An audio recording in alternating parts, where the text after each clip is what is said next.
All right, good evening, everybody. Thank you very much for being here today. Lovely, lovely Wednesday evening. Hope you're having a wonderful day wherever you are.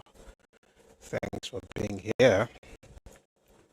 TikTok, we have 24.4k likes. That is very, very good. I want to thank you guys for tapping, for getting us up. Thank you very much for your support. All right.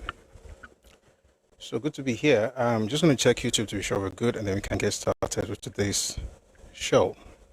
Of course, we'll have the news, and then we'll go to class. But please, while we are trying to set up, please power tap. Let's not stop power tapping on TikTok. Also, click on the heart icon above me here, just this one, and drop a heart to me. Let's drop gifts. Let's try and push the live together to the FYP. So it's good to have likes. That's what we're doing now, but we also want to ensure we're able to push the live to the For You page. So please, let's do that together. Thank you very much. 1 second, please.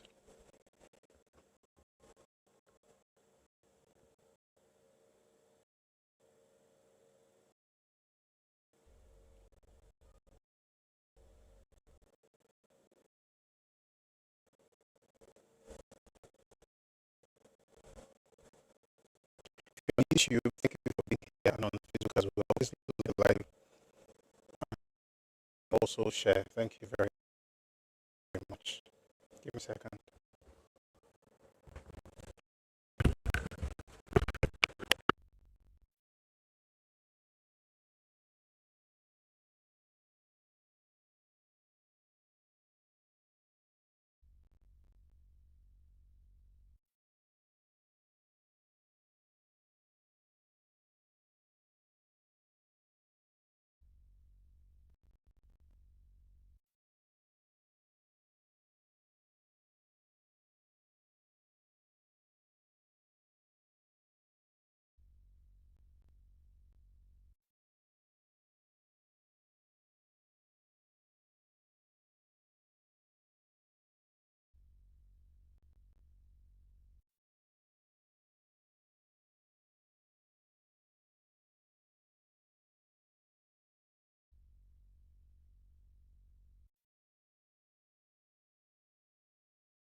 All right, thank you very much for staying tuned. I myself have to get up very soon, but we are here right now, and lovely to have everybody join us.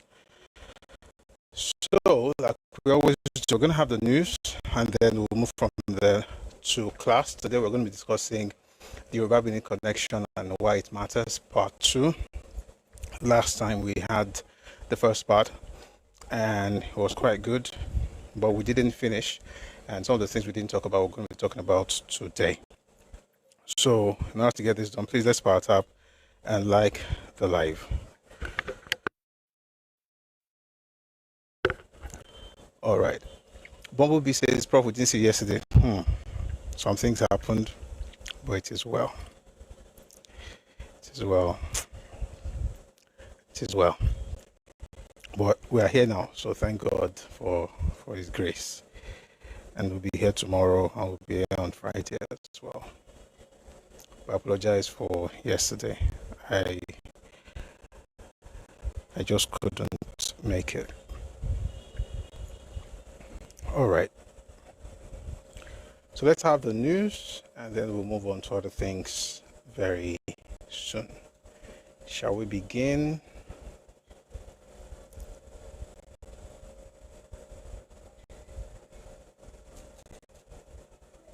Thank you very much. By the way, thank you, Bumblebee. I noticed you were part-tapping a lot, and Koboko as well. Thank you very, very much. Thank you, thank you, thank you. I really appreciate it. Bumblebee, thank you very much. I really do appreciate it. These things actually help the life a lot, so thank you. Thank you. Omoba, Ọjọ́ mẹ́ta, good to see you. Ẹ kú ọjọ́ mẹ́ta o. Ṣé dáadáa nílé wà? Ẹ pẹ̀lẹ́. Anybody active on Twitter here? You saw the drama about funny things today. I mean, there's the APC drama on Twitter. There's also the Gili Ishafu drama as well. Ojúmọ́ kan ọ̀rọ̀ kan ni. In fact, in short, ọ̀rọ̀ kan sí ó ti ń dọ̀rọ̀ bí mẹ́wàá lójúmọ́ kan. Everybody just different people just bring Lola. Different people just bring different things. So there's Ishafu, there's Gili, and it's all these things are symptoms of a much deeper problem, and the much deeper problem is cultural evolution. Because if you are a culturally evolved people, you can borrow things, but you will acknowledge the original source. You're not going to appropriate, and there'll be no problem with that. I mean, we talk about jollof rice every time. That the word jollof itself is from Wolof, it's from Senegal. Now jollof rice is synonymous with Nigeria, but that doesn't mean you cannot acknowledge, but anything that makes you feel like, no, I can't talk about where it's coming from. If I have to dispossess those ones and say that I'm the one that gave them that name and those nonsense, that thing is inferiority complex. And mostly you see from the East. And the reason is because of cultural evolution. And they've not found any truthful person any honest person to tell them the truth. Evolution is stunted. How can you be fighting over Ishafu and Gili and say, and let me tell you the funny thing. We're just because I saw it earlier today. Some people now went there and said, there's nothing to fight about. They are all head wraps or head gear. And the Yoruba for head gear is Gili. The Igbo for head gear is Ishafu, is the same thing. No, it's not. In the days of Solomon, it's the same mindset. Oh, it's mine, it's yours. Okay, you know what? Let's share it between both of us so that it doesn't look as if we are fighting over it. No, it's not yours. So you get the point. I don't know if you know the story. I think I've shared the story here before. Of course, if you've read the Bible, you must have seen the story. Someone had two prostitutes fighting over a baby. One had slept over a baby the previous night, and crushed the baby, and the baby was dead. And then the other one had a living baby. And then she switched the babies. Stopped. Please, 1 second. 1 second, please. It might be no. Once I get up and do this, I will be stable to the end of the session. I just need to quickly do something for these guys. Just a second. I'm sorry I can't play music because we're on YouTube now, but I promise I'll be back and I'll continue with that story. You will like it. Please don't stop our tapping on Bonsi.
All right.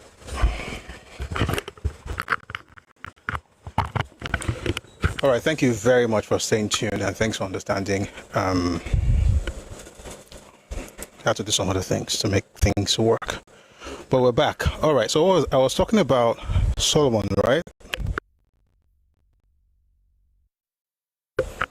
So there were two prostitutes. You know, they had babies, and one slept on her baby and crushed the baby to death. I don't know the kind of sleep way she did sleep, but the baby died. And then the other one, you know, still had the living baby. So the one with the dead baby swapped baby, and she now had the living baby. The next morning, they began to fight over the baby because the other one said, "That's my baby. That's my baby." Anyway, they got to the king's palace, and they were like, what are we going to do about this? And then suddenly the king said, "You know what? We're going to divide this baby into two, so you can have some of the baby." And one said, "Yes, let's divide the baby into two." And then the other woman, who happens to be the real mother, said, "No, don't worry about it. Just give it to her." And then the king said, "The one who said don't kill the baby or divide the baby into two, that's the real mother." That's what you see with this Gili and Ishafu thing. Whenever somebody comes and says, "Oh, don't worry, you know, it's the same thing. It's just that you have a different name for it and we have a different name for it, so that all of us can be one," that person is the thief. They're not the same thing. It's not yours. As a matter of fact, the Ishafu thing did not even appear until the Europeans arrived. The word is just the Igbo word for, is an Igbo corruption for chiffon. It's not, Igbos used to cover the hair, the head. Why would you, it's luxury. I don't like talking about their clothing, but it's luxury to have Igbo women covering their head. Like, why would you do that? Because, well, you know what? Maybe we should start there. It's something going on online. I really wish I planned for this, but you know what? Let's see some things in that light. I think what actually caused the whole thing today is a girl who made Gili of newspaper. Okay, then that became the whole thing about, oh, is Yoruba, oh, is Igbo. The truth of the matter is that it's Yoruba. It couldn't have been Igbo. If it was where I would say it was, there's no reason to lie. But yeah, or reach out. It's nothing like a phrase book. The word Ishaf is actually scarf. It could be scarf, it could also be chiffon. I'm going to talk about the chiffon later, but scarf. Don't worry, when I put out the video, you see that I'll put it out there. This is what the shuffle looks like. You see, it's not Gili. By the way, in case you have somebody here who is saying these things don't matter, just being petty, don't worry about it. It was okay. If a person wants to fight you on serious, I mean, all he has to do is just to change your history and turn things around. But it's better to make something very clear. So why are you talking about it? Because cultures, I mean, if you own something, it makes sense to, not to gatekeep in terms of people not copying it, but to protect it in terms of you having an understanding of ownership. Why? That's where it begins. If I can dispossess you of Gili, what's with your clothes? What's with your land? What's the big deal? Are we not the same? That's how it begins. So it's not about whether a person is petty. A lot of people are talking about it, and I think it's important to also, you know, say something on this matter very quickly, though. I'm going to read a few books, even though this is not today's topic, but I think it's a good place to begin. Now I'm looking for something. Okay, so I've already told you about that one, Ishafu being scarf. I want to read something to you from Improvement Associations among the Afiko Igbo. It says here, between 1947 and 1951, a women's union called Ovuejo existed in the area, drawing its members from various villages. It had no office. These women wore Yoruba clothes as well as the Yoruba head tie. They considered themselves more civilized, quote unquote, than other Afikpo women. When? Between 1947 and 1951. This is called Improvement Associations among the Afikpo Igbo. In other words, they were secure enough, at least in that generation, to say, you know what you see our women wearing, that's Yoruba clothes. What you see on their head, that's Yoruba head tie, and that's okay. And do Yoruba people feel somehow about it? Of course not. We can all share whatever you want to wear. I mean, no problem. Once you begin to tell people that change your history to make me feel comfortable, we know that you have a problem. And it's not the fault of Yoruba people. These little things, Ibi Shanolotman Kiesogun. You say, oh, it's just Heta. Oh, it's just Akara. It's just Egusi. Very soon, and it's happening. It will be just Ile Ife. It's just Lagos. That Ife thing, because Lagos, at least you can say, maybe because of Nigerian politics, how do you go to Ife and say, you know what, we were there before they even got there? It's that thing that emboldens people to change people's history. That's why we talk about these things, not because we are petty. I'll read it again. Improvement associations among the Afikpo Igbo. It says, between 1947 and 1951, a women's union called Ovuejo existed in the area, drawing its members from various villages.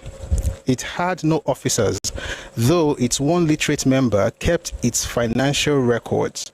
These women wore Yoruba clothes as well as the Yoruba head tie.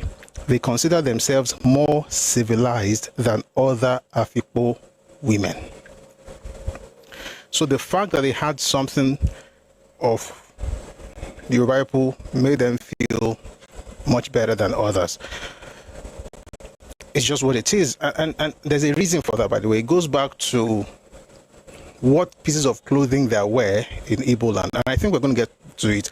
Although we didn't prepare for this, but I think it's a good place to begin today. Give me a second. I will find you something.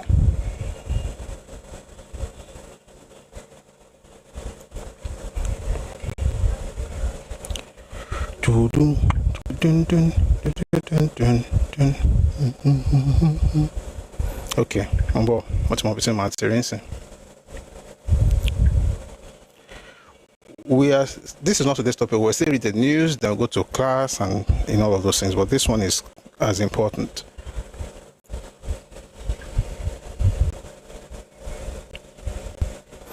There are about 3 materials I think I can quickly read from. This one is called Language and the Construction of Multiple Identities in the Nigerian Novel. The writer is Romanus Abo. That's the writer. Oh, no, this one is about the Oyinbo thing that they were talking about yesterday. No. By the way, they said the same thing of Oyinbo, that Oyinbo was a word that they go, let me just say the two together, both Gili and Oyinbo. Let me read this one for you. Let me read this one in your hearing about Oyinbo. Language and the Construction of Multiple Identities in the Nigerian Novel by Romanus Abo. He says here, the item Oyinbo, or Oyibo for Igbo speakers and southern Nigeria. I'll tell that again. The item Oyinbo, that's O-Y-N-B-O, O-Y-N-B-O, O-Y-N-B-O, Oyibo without the N for Igbo speakers and southern Nigerians is a Yoruba word that describes a white person. The word appears several times in all the sample texts, either to describe a white person or a country. In other words, they're saying here that the word Oyibo, this is an Igbo man, by the way. The word is a loan word from Yoruba language, Oyibo. You may call it Oyibo, but does not mean that it's not from Yoruba people. So I've heard some all kind of funny things on Twitter. Oh, they used to have one Kinecon that said they were Oyibo people. You had contact with Benin people. Maybe they, or you heard it when you go to Nigeria and then you're using the word Oyibo. Doesn't mean that you then dispossess the owners of the word, what is actually theirs. Someone says Oga as well. It's funny. These people are very interesting characters. I'll read another one to you. This one is called The Slave Trade and Culture in the Bight of Biafra, an African Society in the Atlantic World. This was written by G. Ugo Nwokeji.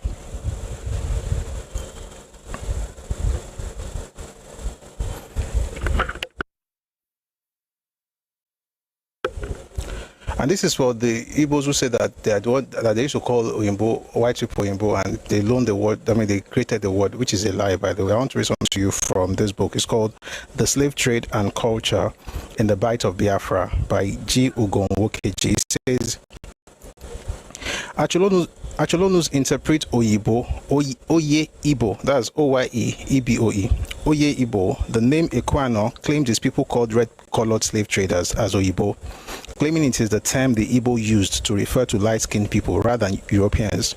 It is unclear whether the Igbo began to make such a distinction, if they did at all.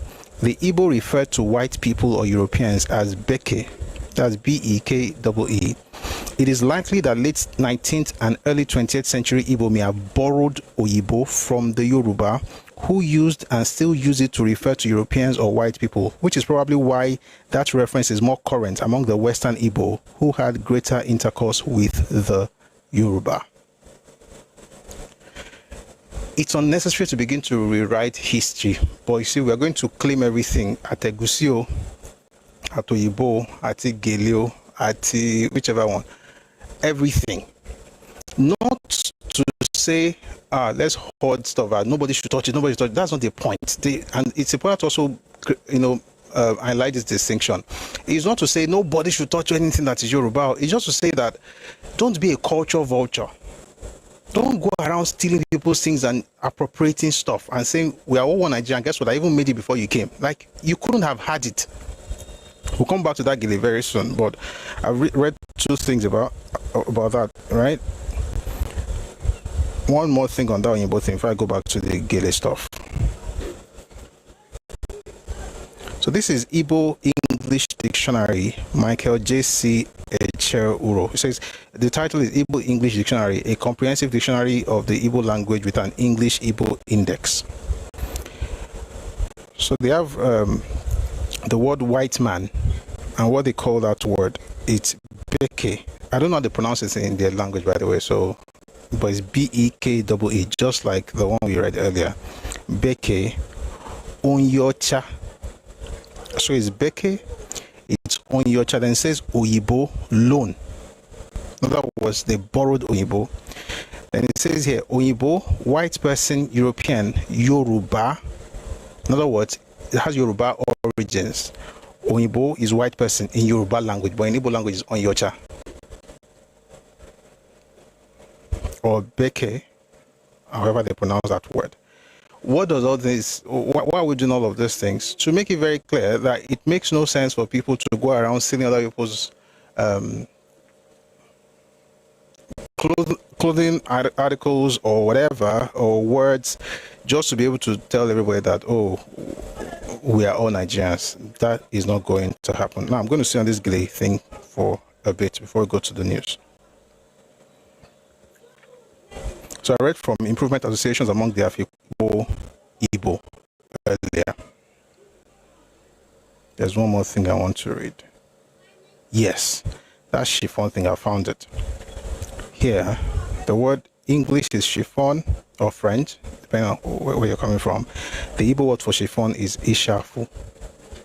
It's not the Igbo word for headgear. There is no headgear in Igbo language, and the reason is not far-fetched. I'll see if I'll tell Mumbo.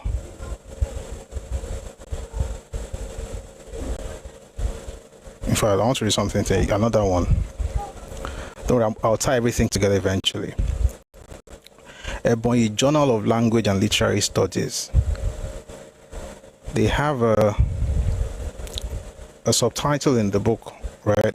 This one was, sorry, it's an article in a journal by Christopher Aja, Federal College of Agriculture, Ishiagu, Nigeria. There's a particular subheading in this whole article that I find very intriguing.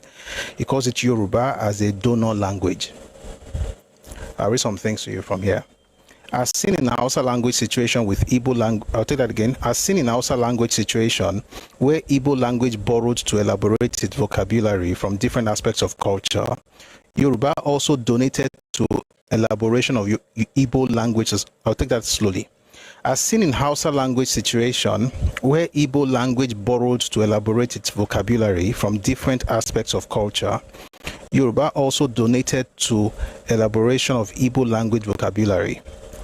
Yoruba language is in the same core group of Niger Cordofanian language family and is spoken by about 30 million speakers located in the southwestern region of Nigeria. Actually, we are more than that, and we are beyond Nigeria, but that's okay. The aspect of Yoruba culture where Igbo borrowed from are technology, food, disease, word for general purpose.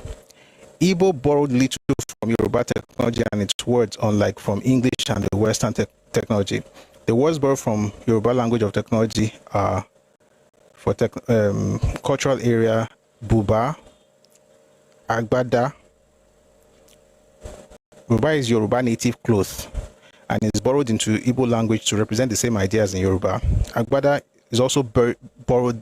Igbo also borrowed this name from another type of Yoruba cloth called agbada in Yoruba language without changing the word form.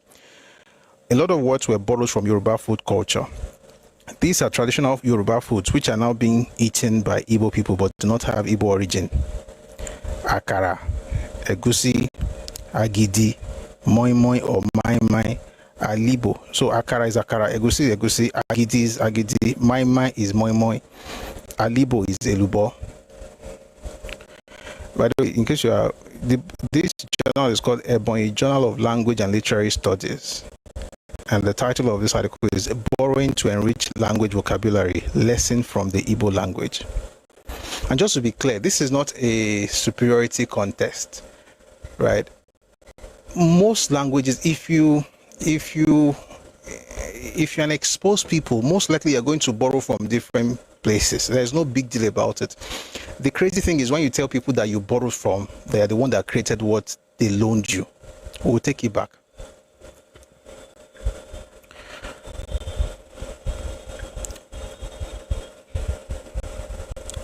The thing is that for the average Igbo person back in the day, to have that gele actually made her feel, especially the ones in Afikpo, made them feel superior to other Igbos who were not necessarily covering their head before Europeans, because even the chiffon, whether it's chiffon or scarf, because different dictionaries, you see ishafu, you see scarf, chiffon is also ishafu.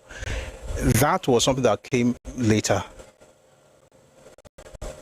I'll find a way to read what I want to read without sounding, because I don't want to sound harsh, but I have to read those things because we have to settle some things once and for all.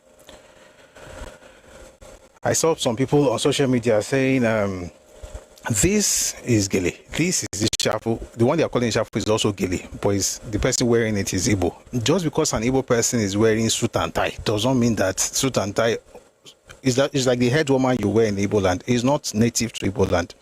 Or the Akpoche, the Isiagu is not native to Igbo land. And there's no problem with that until you tell people that, listen, I wasn't conjured and brought this stuff from the air. You can wear what belongs to, you can wear whatever you like, but don't tell those who own it that you don't have created it for them to wear. Like, you couldn't have worn anything like that. And I'm going to get to it today since we are on cloth matter and the idea of culture vultures.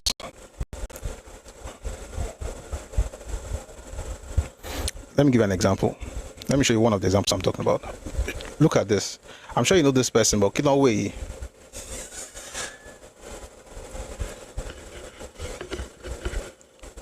So this is what's her name now? Bianca Ojukwu. She's Igbo, and she has something on her head which is gilly, and it looks pretty. She looks pretty and it looks pretty on her. It's nice. Until somebody says this one is Ishafu, and this one is Gele. This Gele, this style that they are using, this one that everybody is calling Gele, this style is not even, when I was growing up, there was nothing like this. There were all kinds of Gele designs or styles, and the one Bianca has is Gele, just like the other one.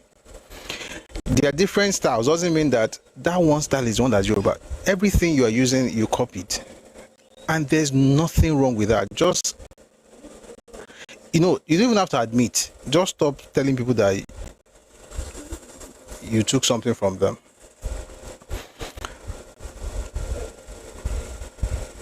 You're going to understand why this is important.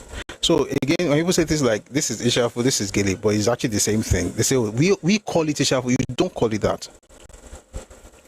Ishafu is calf. It's just calf.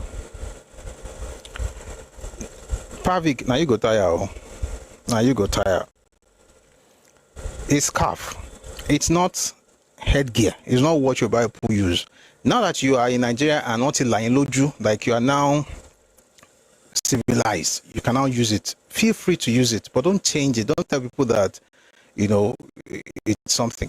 Because even, see, whether it's the head warmer, that one that has, or the red one, the head warmer is from Europe.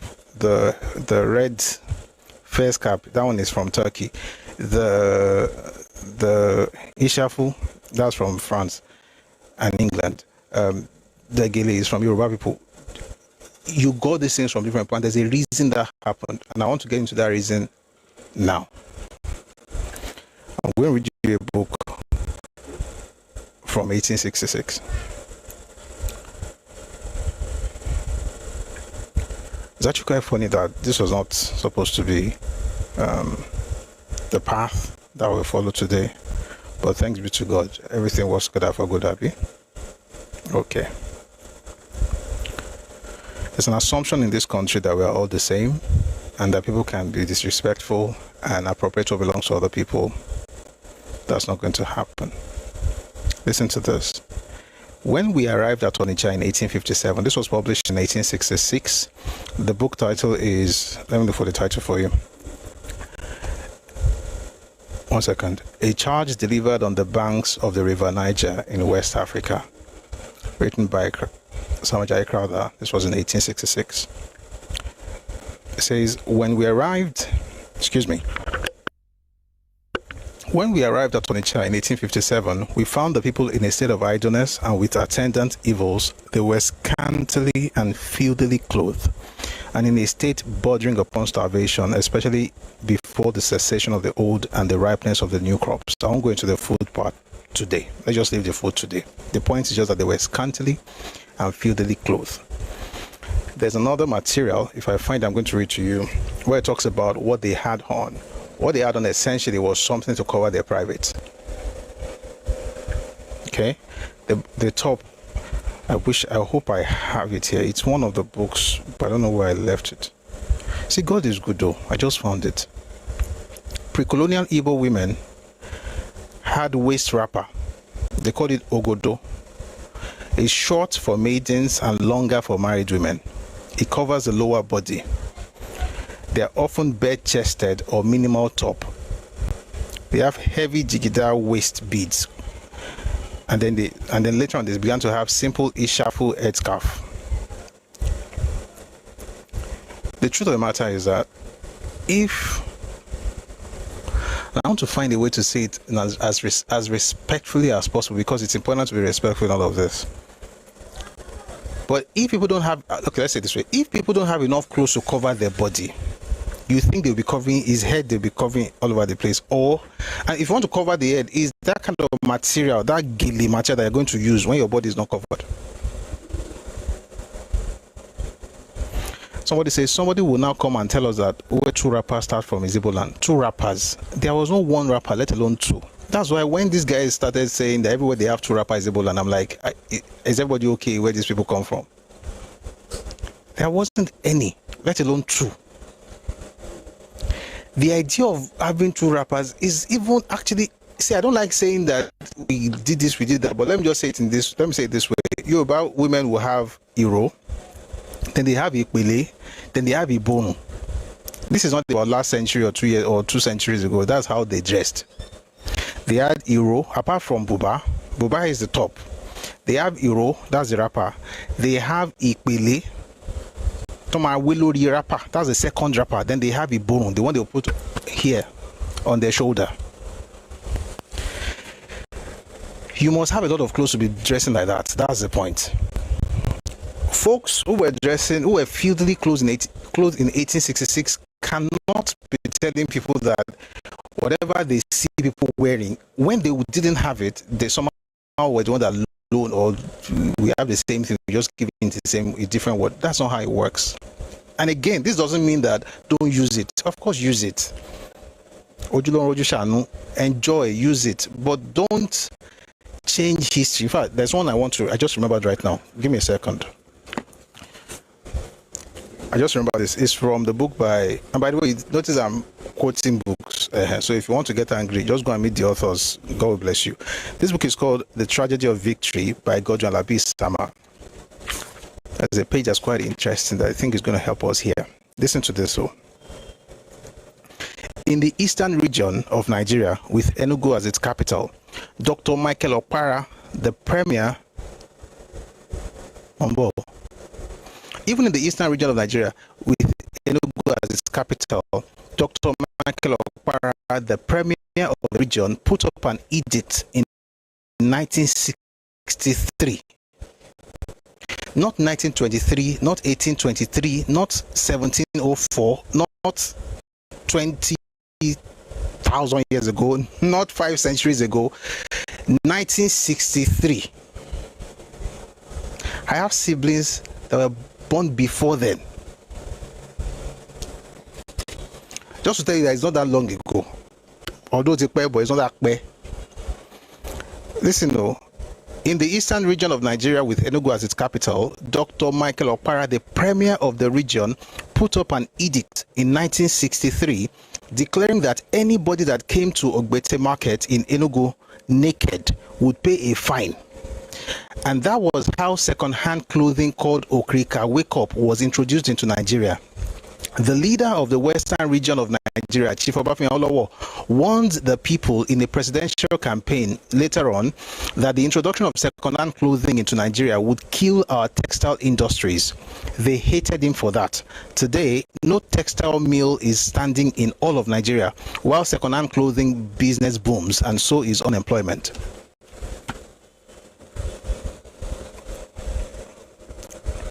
When I was growing up, we didn't really have a lot of second-hand clothing, at least not in our part of the country. Some people used to have. I used to see some people wear certain things like, this looks nice. I mean, it looks nice, but it just doesn't look like what I was used to. I mean, even as kids, I don't know if you remember, as kids, we were always wearing wattels. Do you know wattels? Anybody wore wattels in the 80s? We had wattels for Christmas, or then you have ready-made. That's what they call it, ready-made. Conductors. I remember the clothes I used to wear back in the day. Or you have tailors make stuff for you, but we didn't used to import stuff until, of course, everything went to the dogs. But you see, that was in the 90s and early 2000s that everything went to the dogs proper in this Yoruba part. But generally speaking, as at 63, and I think it's about to say this, the reason for second-hand clothing in Nigeria is actually the South. Not the South, is the Igbos. And I'm not saying this to insult anybody. I'm just we need to tell ourselves the truth. The primary reason for second-hand clothing in Nigeria, Igbos. Is it good or bad? That's not the point. I'm not saying it's bad. I'm not saying it's good. I'm just telling you how things happened. Folks were not wearing clothes, so that by 63, the government had to put out an edict saying that if you're coming to the market, you must wear clothes. If you come naked, you're going to be fined. Think about it. That's the person who is telling me that what you have, we also have. We have the same thing. Are you joking? 63. That's after independence. So,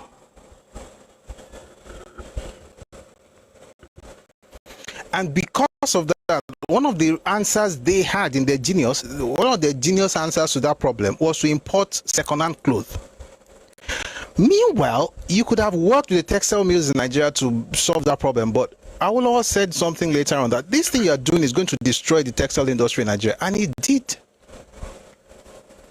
How many textile mills do we have in Nigeria? Now, I was thinking about this yesterday. Comrade Adams Oshiomhole, he got huge in NLC, but a lot of people do not know that his background was actually in the textile industry. The whole thing about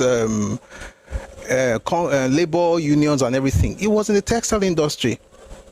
That's where he got his start from after schooling abroad. But where's the textile industry now?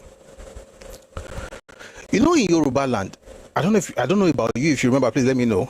I don't know if you also have the same experience. Growing up, to buy second-hand clothing, you can't do it in open space. We used to call it bossy corner or bossy koro. You can't. It's not something cool. It's something like wamawa koro konlatirani, because it's not something that you are proud of. So they used to call it bossy koro. Bossy corner. It was much later that we started hearing bend down select, but originally in the 90s, early 2000s, it was bossy koro, bossy koro, bossy koro. The point is that the idea of bossy koro was originally okrika.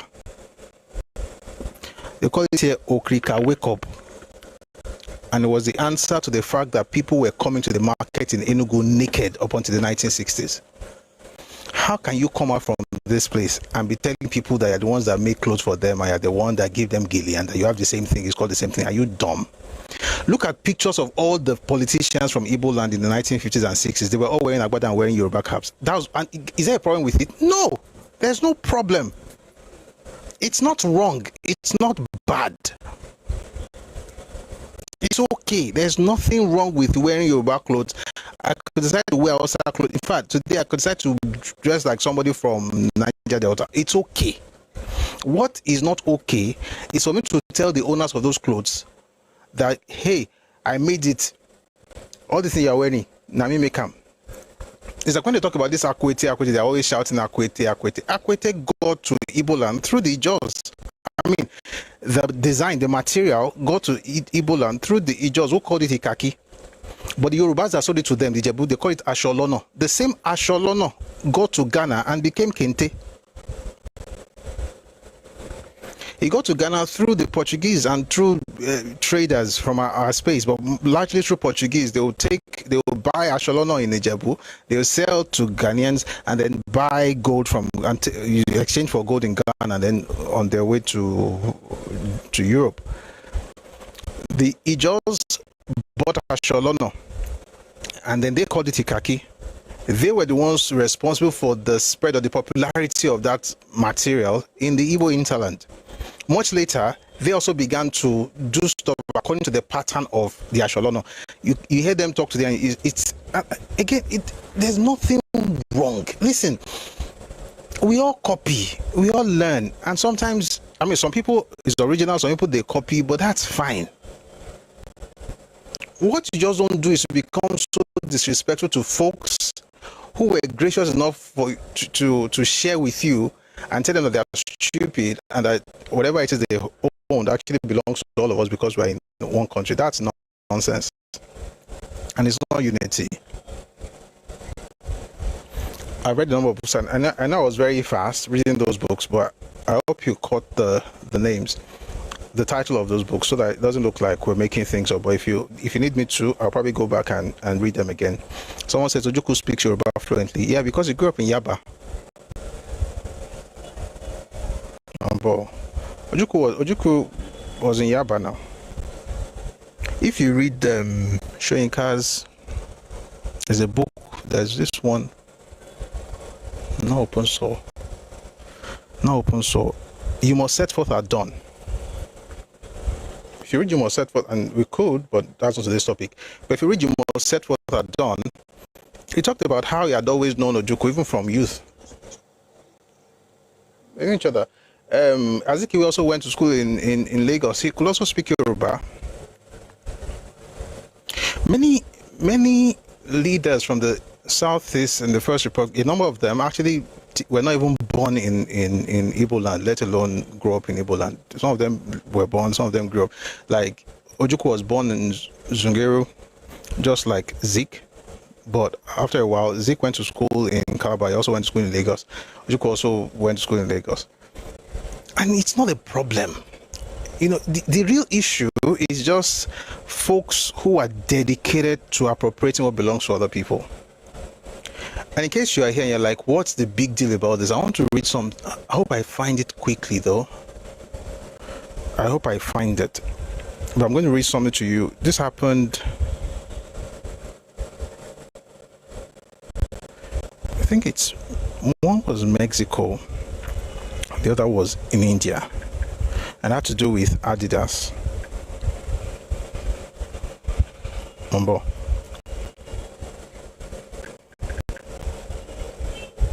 Now I'm trying to find where I have it. Mofotao Adeyemi on YouTube says, you are doing great, thank you. I would like to speak with you privately. Please inbox at your earliest convenience. No, we can't inbox here, but if you want to talk to him, please reach out on Telegram at Busui Oris. Okay, thank you. I wish I could find that stuff for you guys. It was something about, oh dear, it's not here. I think it's in the other place. I think it's going to be worth it, so just give me a second.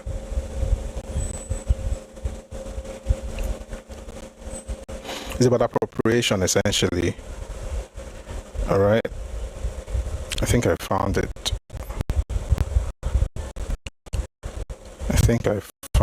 It. Beautiful. I found it. The Times of India. That's the article.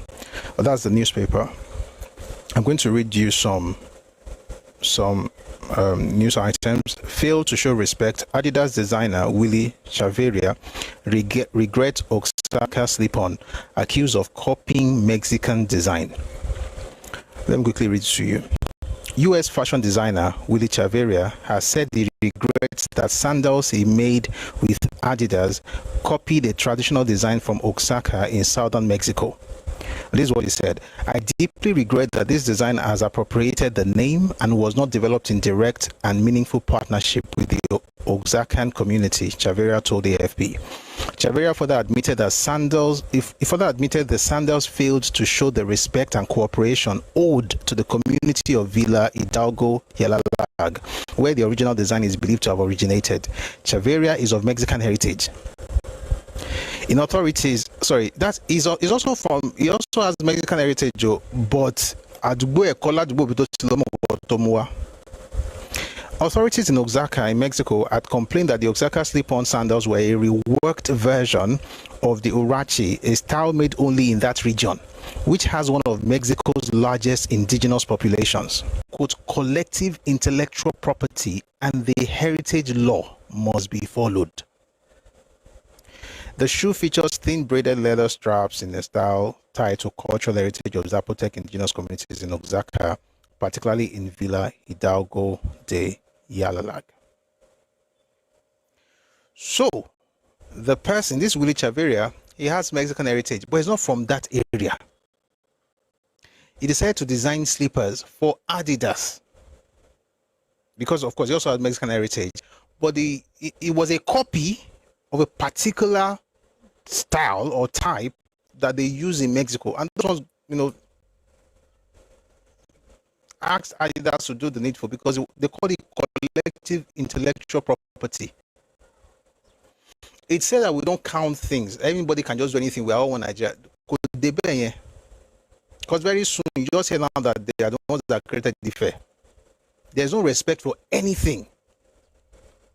No respect at all. Respect is not even in the vocabulary. The idea basically is to just insult people and just talk anyhow and say you own everything. I will not want Nigeria. That's nonsense. And it's a mindset. It's a very, very low mindset. And it's funny that you don't have this conversation with another group in Nigeria. And there's a reason for that, by the way. I've been saying there's a reason for that. It has to, again, the most respectful way I can say it is that it has to do with cultural evolution. Some people are stunted. They have stunted cultural evolution. They are stuck. A place where you cannot appreciate people or acknowledge stuff and just appropriate anyhow There's something wrong with the culture. This happened between folks in US and Mexico, and they say, you know what, you can't have our shoes. You're going to have to understand that this thing is called collective intellectual property, and it's a matter of heritage. That's what egusi is. That's what gele is. And to all those Yoruba people that are always sending me messages, it's not a Yoruba thing. It's not a tribal thing. You just don't have any respect for your own heritage because maybe you were dropped off a tree or you were raised without proper upbringing. The point is that you need to protect what is yours. What is yours? It doesn't mean you can't share, but you don't lose it in the name of one Nigeria. That's the point. There's another one I'm going to read apart from this Adidas thing. There's another one. I have to find it very quickly. It has to do with Prada. And I found it. I'm going to read from Business Standard. It's also a newspaper.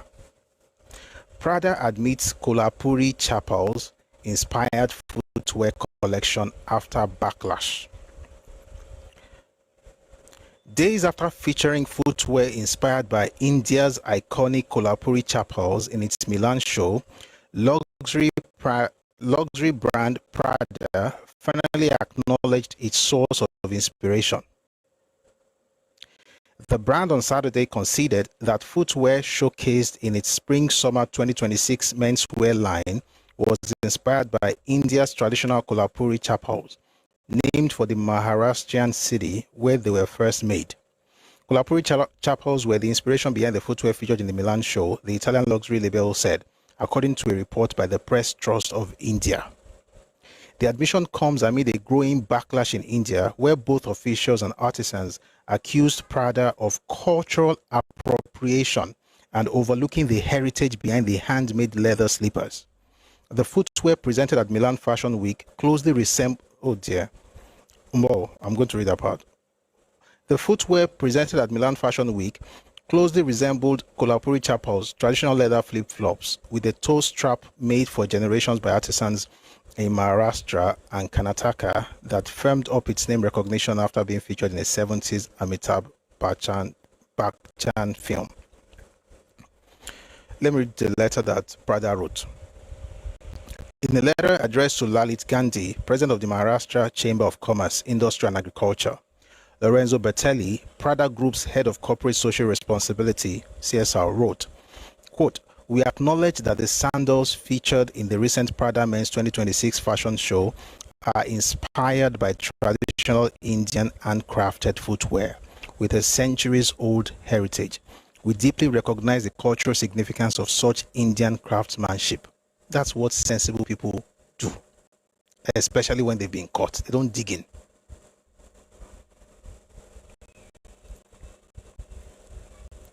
Earlier this week, BJP MP Dhananjay Mahadik led a delegation of Kolhapuri chapel artisans to meet Maharashtra Chief Minister. This is serious for people. Your MP is having to lead artisans to meet with other officials, not to do what they have to do with Prada. The other one that happened with the Mexican guy, he himself was Mexican, but it's not from that part of Mexico that owned that shoe or that design or that shoe type. We say we are civilized, Abi. Let's show it. You can share. You can use stuff, but stop appropriating stuff and say people should understand. Nobody cares about understanding with folks who are not thinking straight. And I'm almost done with this one. The delegation submitted, okay, I didn't finish. Earlier this week, BJP MP Dhananjay Mahadik led a delegation of Kolhapuri chapel artisans to meet Maharashtra Chief Minister Devendra Fadnavis. The delegation submitted a letter calling for steps to protect the product's geographical indication rights, GI rights, and ensure the cultural significance of the footwear is upheld. In its reply, Prada also clarified that the designs are still under development. Please note that for now, the entire collection is currently at an early stage of design development and none of the pieces are confirmed to be produced or commercialized, because if you commercialize it, you will pay. this is not a Yoruba Igbo kind of nonsense that people think are doing on social media. This is real. This is what happens everywhere in the world when people take their heritage seriously, because your life, your prosperity as a people could actually depend on that. You could build entire industries on these things. On Ashofi, for instance, I won't be surprised tomorrow if you hear that Ashofi, it actually means Ashofi.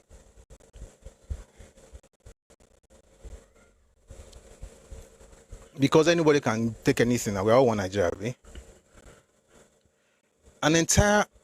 There is an entire industry on, national coffee, whether it's in the saying, Shaki, that Okeogun side. Talking about tie and dye, and said they were copying something from Igbos. I was like, how now? Number one, this person has used, I think it was even a leko, it was a particular style of adire that the lady had used, right? And then the one that it was called Ukara. So this Igbo girl said, if I find the picture, I'll put it out when I'm putting out this video.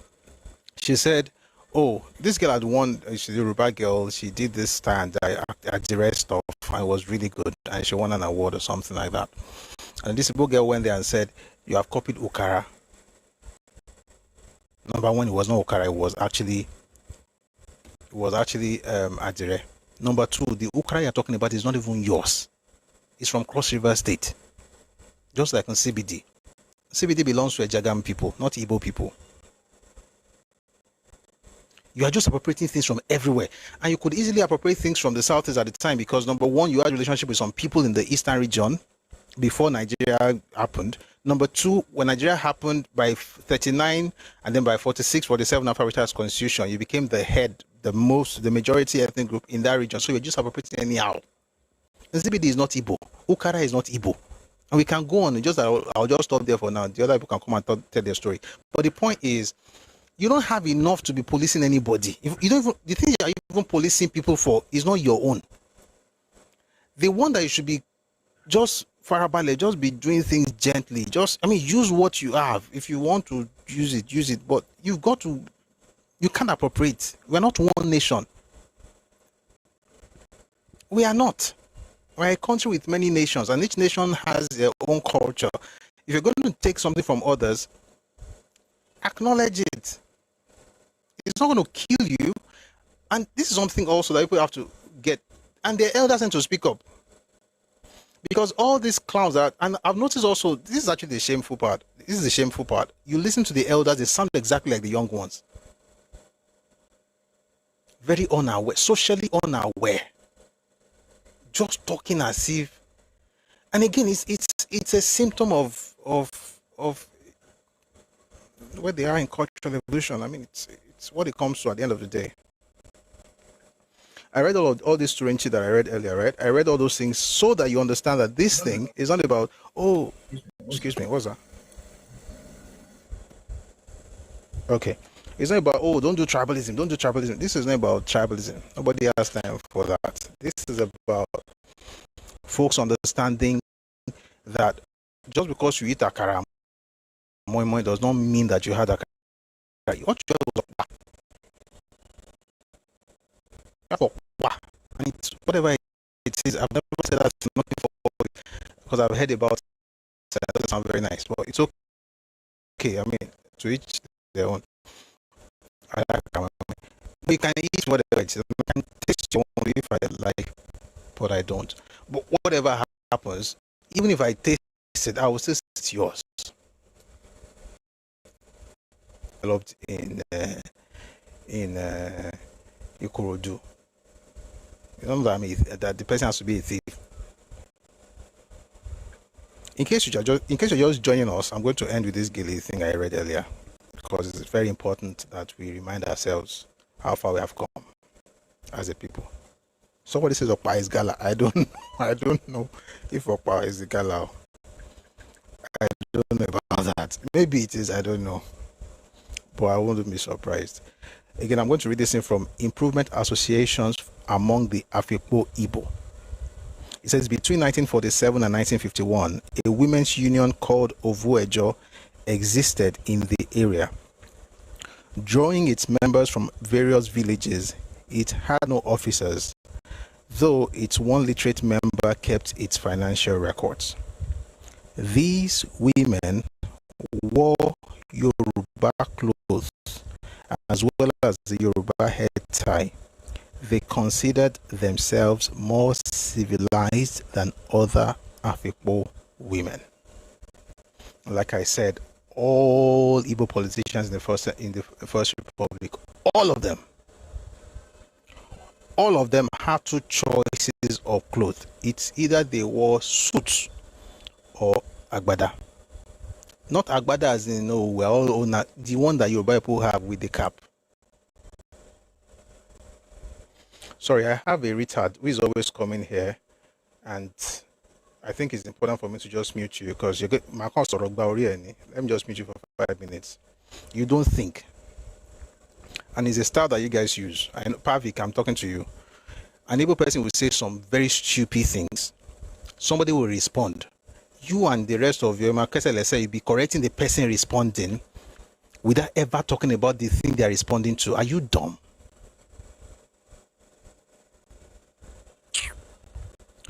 Here's the point. Whenever they wore the Yoruba clothes, they felt more superior. They felt superior to the other guys in the place. And I will finish what I was saying, even if you interrupted me. All politicians from Igbo land in the First Republic either wore suits or they wore Yoruba clothes. Do I have a point with that? No. But it's important to be saying that the reason they wore that was because there was nothing else they could have worn. Let's make it very clear. There's nothing wrong with using whatever belongs to anybody. Wear it, but stop constituting nuisance and lying to people that their culture belongs to you. It's the attribute of a culture vulture, unless that's who you are. All right, that's enough for that. How people get that point? If you don't get it, we'll still come back. By the way, we didn't plan for this, so imagine if I planned for it. I have more things to read, by the way. So, Pavik, you just cry. You feel bad, but I don't send you. And it's something you notice, right? Like they would never, ever say, hey, don't say that thing about Yoruba people. Don't say that thing about other people. Don't. No. As soon as you begin to speak, that's when they will remember that they have brains and they have the capacity to actually correct somebody, but not their own. They have to correct you. It's either your tone is very harsh or what you are saying is tribalistic. And they use that thing a lot. And again, it's all about posturing and projecting. Oh, what you're doing is tribalistic. He's telling you how he thinks. Every accusation is a confession. That's who they are. And I've said it before. I'm not saying every Igbo person is like that. There are definitely exceptions, but they are like this. When you're thinking about a pool or an ocean of ethnic jingoists, especially amongst the so-called elite. And it's not new, by the way. It's been around since the 1930s. We have materials that will make us understand that thing. Going everywhere policing people.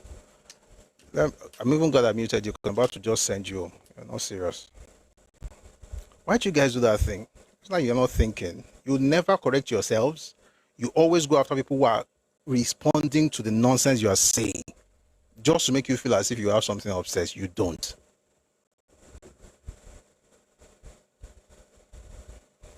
All right, I've responded. Now let's go on. Interesting. The girl that did Gilly, that one said she happened to be Yoruba. And so when the whole thing started, she was like, what she did was Gilly. People should, move on from that. Someone says they will also say you are educated, so you shouldn't talk along that line. Yes. But the craziest part, there was one. This one's actually a proper retard. Wrote to me on Facebook, and this one I've known for many years, since uni. This was maybe, of course, it was a junior in school, but I had become a retard because there's no way you're going to talk to me like that and you're not a retard. He said, I've always respected you, but all these people who collect money from politicians and come around and speak against Peter Obi. And I said, did you just say you always respected me? So they will first say that we've always respected you. Then you now insult you and say you have collected money from politicians. Was it your father that actually brokered the deal between me and APC guys? Very stupid crop of human beings. You will not be dropping, say, but I thought you were educated, but I also respected you, but you're a Christian, but you are educated, but you are enlightened. And so, the ones who were speaking to Prada and Adidas I just read, who told you that they were not educated? And you, Yoruba person, you want to prove that you're educated, and your definition of education is what will make you lose your heritage. That is stupidity. Again, I'm not saying gatekeep so that nobody ever takes what is Yorubas and enjoy. I mean, see, you invent stuff for people to enjoy. Your own people will enjoy. And I'm a Christian, I should say, and the Bible talks about being blessed to be a blessing, right? If you're truly blessed, people will be blessed through you as well, and there's nothing wrong with that. You are blessed to be a blessing. What we are saying no to is when people take something and then change the idea of ownership, and they get to the point where they tell you that, oh, you know what, the English word for it is headgear. You call it gele, we call it ishafu. You didn't have, even the ishafu, you didn't have it. It was introduced by the Europeans, just like the head warmer, the one that red one. They started giving it to, what do they call these people? Warren chiefs. I went online. You know what? Let me read to you. If I find it, I'll read it. If I don't find it, I'll tell you. Just to tell you how it's actually the educated people who are Igbos. They are worse than the illiterates. Because, and the funny thing is that the illiterates are actually, and it's normal in every culture. Those who don't go to school expect that you that have gone to school will know better. So whatever you say, they believe. So imagine people just making things up, and then you now have all this one that the only thing they do is selling spare parts. Listening to those who supposedly went to school, manufacturing history. Mombo. They believe that nonsense, and then it looks as if they are bad people. But it's hard. I'll find you that. So if I see it quickly, I'll find it. If not, I'll just tell you what it is. One guy decided to talk about the history and said that it was one hunter in Igbo land, in ancient Igbo land, that found this head warmer. You know head warmer. You know that head warmer. There's no material to do it in that area. Timbari Kineo, Timbari.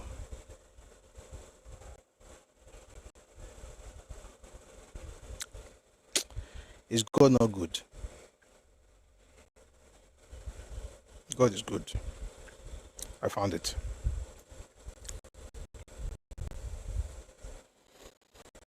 Somebody tells that winter cap is actually native to Igbo land. How? I'll read this one. It's from Chinasa Onwuru Opu Igbo. He says, the traditional Igbo red cap has been in existence since at least the 9th century. Ha! Nkombe. Ha! Nkombe. The traditional Igbo red cap has been in existence since at least the 9th century, with evidence from the Uboku artifacts showing head regalia worn by spiritual leaders predating British colonization. This indigenous regalia symbolizes spiritual authority and is deeply rooted in Igbo spirituality and status systems, with its roots being entirely African rather than European. While the traditional Igbo cap has existed for centuries, its design and cultural context have seen some evolution over time. Oral traditions. The use of red caps and eagle feathers as signs of spiritual authority and title among Igbo elders, especially Nze na Ozo, is supported by oral. You know what? Let's just stop with the lies. I'm going to read what Reno Mokri said. I'll tell you my own thoughts later, but let me read to you what Reno said. So somebody had insulted him. You know, they always insult Reno. They had called him Oversabi. So he says, thank you for your feedback. Dear Sliani, thank you for your feedback. You called me Oversabi. Okay, let me over you some history. Do you see this your quote-unquote traditional cap on your head? Do you know the origin? When British and Irish Christian missionaries came to a part of Nigeria, they realized that they had no need for their winter caps, known as head warmers or beanies, because of the humid heat of the area. So they threw them away, and the local butt-naked natives picked them up and began wearing them. And now it has become their traditional cap. In the blistering heat, and the offspring of such a people is calling me Oversabi. Who is the real Oversabi? I'm not going to lie to you, it's actually true. It's true. I mean, you know the beanie, you know beanies now, you know what they look like. The head warmers. How can someone say it's been around since the 9th century? 9th century. Are you serious? Then you say, where's the proof? Then you become a bigot. If I mention something, I say clinical, archaeological, I have to provide evidence, don't I? There's one I'm looking for. If I find that thing, I'll read it. Because that thing, I almost fell off the chair when I saw it. Like, how? Even the Isiagu, the cloth, is not indigenous. And it's not, it's okay. It's okay. I want to say it's one hunter from Igbo land that actually had, okay, I think I know what I'm going to look for. Humbo.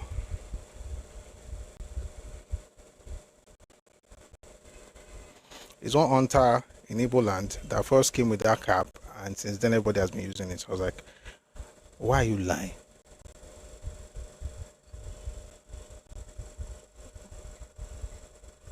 Surely.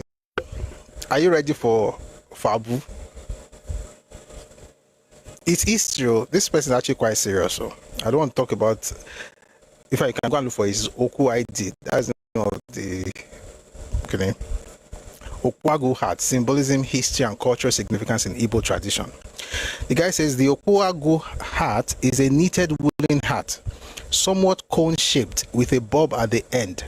This bob is the tail of the hat. It has intricate patterns of red, white, and black stripes. Where will you do woolen material in Igbo? Where? How? When? Hey. Anyway, let me read. The Okwagu is a knitted woolen hat, somewhat cone-shaped with a bob at the end. This bob is the tail of the hat. It has intricate patterns of red, white, and black stripes, representing the spots of a leopard, an animal known for its strength and bravery among the Igbo people.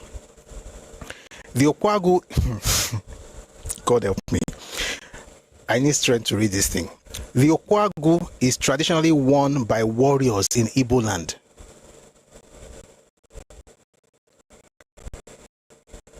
Hell. The Okwagu.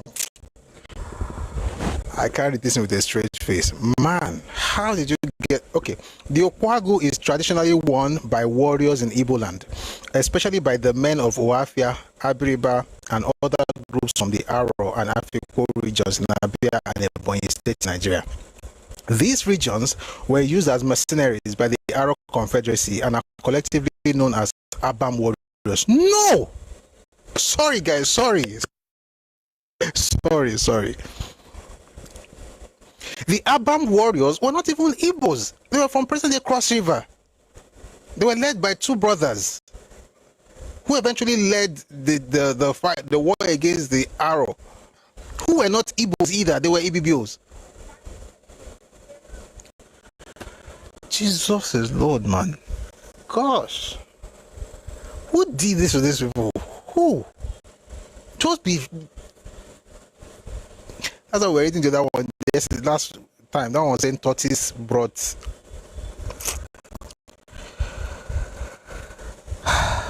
The Abam warriors were not Igbos. This is going to take me to another thing. Why? Why do people lie? That's how they said that Nnamdi Azikiwe used to put mermaid inside bottle.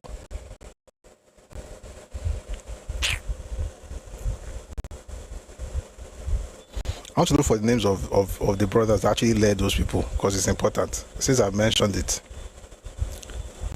I think I see it now. The Igbo guy is called Nachi.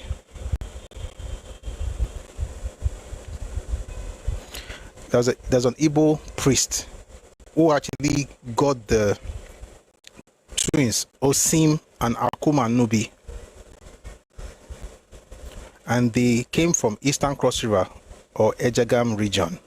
Osim and Akuba Nubi, and they were the ones that started ruling after they had, finished the whole wala with the Bibio people that were originally in Aro. Aro was not Igbo land. Igbos were living there, but it was not Igbo land. It belonged to the Bibio. And they were having issues with the Igbo, and they were also having issues amongst themselves. And then they had this man called Nachi, who was a priest, a Dibia, who got in there and saw an opportunity. Long story short, he invited certain people, two guys, what do I call them, their names right now, Osim and Akuma Nubi. He invited them, they got in there, and they led the battle. It wasn't an Igbo thing. But of course, they were invited by the Igbos, so they took advantage of everything and then restructured the entire place and created what later became the Aro Confederacy. Aro itself was an Ibibio land. Much of Abia State today is Ibibio land. Just be lying. Is this history? Why not just talk about the one you know? So I had to stop when he said that they were using as mercenaries by the Aro Confederacy. Let's continue. In the past, due to migration and new settlements, fighting was common among the early tribesmen. Only a man who had killed his enemy in battle and brought home his head could wear the okwagu, the one that the British brought.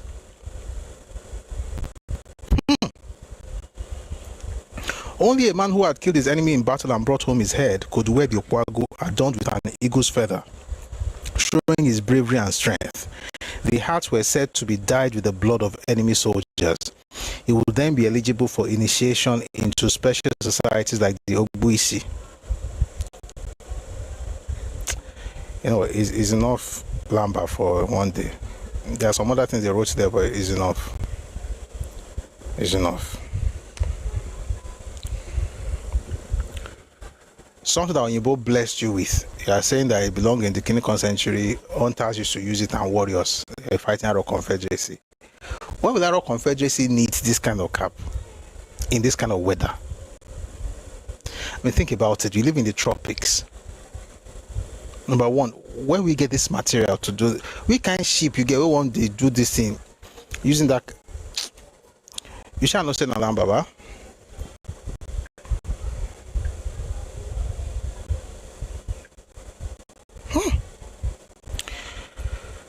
It's true what some people say, but I won't say it. Let's just leave the matter. But to be clear, that stuff belongs to Yoruba people. The idea of Gele Yoruba, and will in fact at some point people will begin to gatekeep stuff, and there's nothing anybody can do about it. And every time they ask you, well, just tell them about the Afipo women, those ones who started Ovuejo and thought they were better than others because they were wearing Yoruba clothes. And I have no problem with that, by the way. I think it's peachy. It's fine. Okay. Someone says they fought the British in their dream for 30 years. See, no, I don't talk about. Ekumeku was not a war.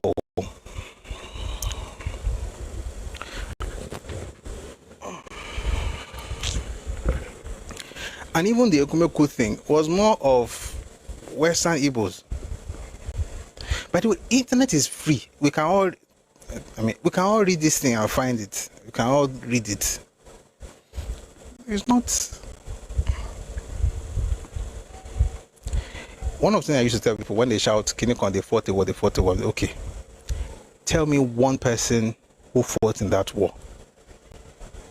One person. Just one name. Let's even forget, or let's assume that, you know what? Let's say you are right. Let's say you're right. Because if you read any history book you read, I'm trying to do for something for you guys. Any history you read about Ekumeku, what you will see is resistance, not war. But if you want to call it a war, tell me one of the heroes, because there are no heroes, but tell me one hero. Have you ever seen a war without a hero? I mean, if it was properly fought, regardless whether they won or lost, or lost, that's the right word, Abi. Whether they won or they lost, regardless, there'll be some people shout out, the names will come and say, oh, this person went to the war front and maybe came back, or one name you can't name. You see, we'll begin to tell people everybody's history now in this Nigeria. It's not like we don't know. We know. We just thought that, what are our friends for? Let's just leave everybody alone. But you can't be changing Yoruba history and expect that we'll be quiet. I will not be silent. I love that song. I will always. Who knows that song? It's a worship song, by the way. Add that song, enter every time I talk. I don't know. It's a song by Phil Thompson. As long as I am breathing. Anyway, the point is that make everybody, and I'll read that thing about clothes. I'll read it one more time from Alabi Sama's book. Then we'll move on to other things. In the eastern region of Nigeria, with Enugu as its capital, Dr. Michael Okpara, the premier of the region, put up an edict in 1963 declaring that anybody that came to Ogbete market in Enugu naked would pay a fine. And that was how second-hand clothing called Okrika, Wake Up, was introduced into Nigeria. The leader of the western region of Nigeria, Chief Obafemi Awolowo, warned the people in a presidential campaign later on that the introduction of second-hand clothing into Nigeria would kill our textile industries. They hated him for that. Today, no textile mill is standing in all of Nigeria, while second-hand clothing business booms, and so is unemployment. Somebody says, what page? Page 15. The Tragedy of Victory by Godwin Labisama.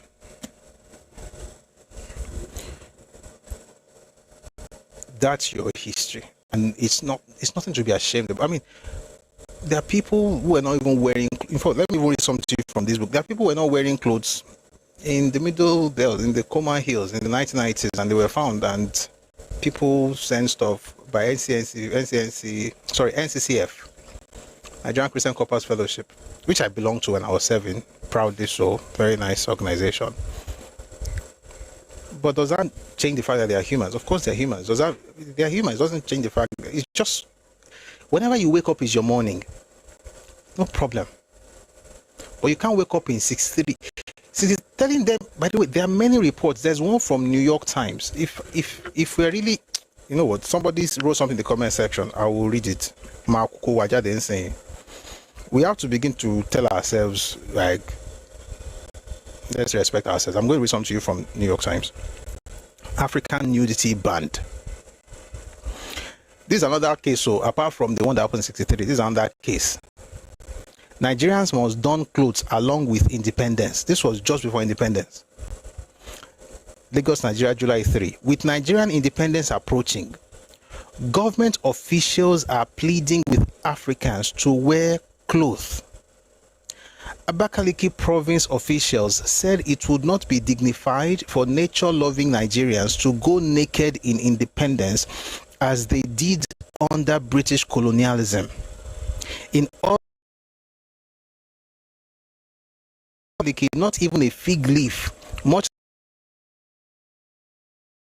Provincial Secretary J.W. Leach said Abakaliki residents must get clothes in 30 days after August 1.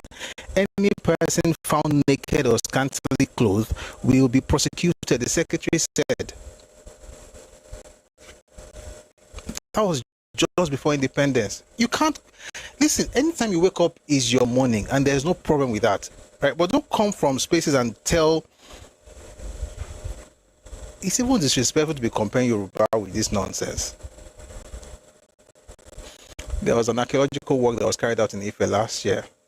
They found wheat and cotton seeds and dated them to 10th century AD, 10th, 11th century AD. That's about 1,000 years ago.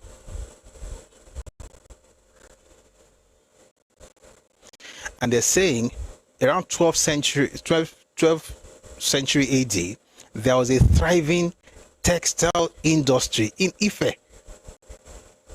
You started wearing clothes last century. You can't be telling people what they are wearing, how Gele is skinny con. Let us tell you what Gele is. Let me tell you about clothing. What do you know?